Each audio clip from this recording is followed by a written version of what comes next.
Let's know what is VLSI design. VLSI, very large-scale integration. It's the process of integrating thousands to billions of transistors onto a single silicon chip, enabling the creation of compact, high-performance electronics that power everything from gadgets to supercomputers. A brief history of VLSI design. 1950s, invention of the first transistor. 1960s, development of the first integrated circuit, IC, revolutionizing the electronics industry. 1970s, introduction of the first microprocessor, ushering in the modern computing era.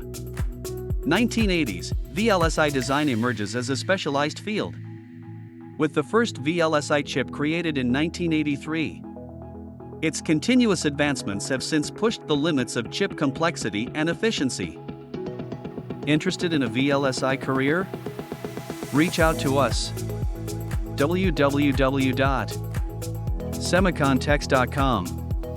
Write to us at info@semicontex.com or call 91-7624-997721 or 91-87123-03410. Thank you for watching.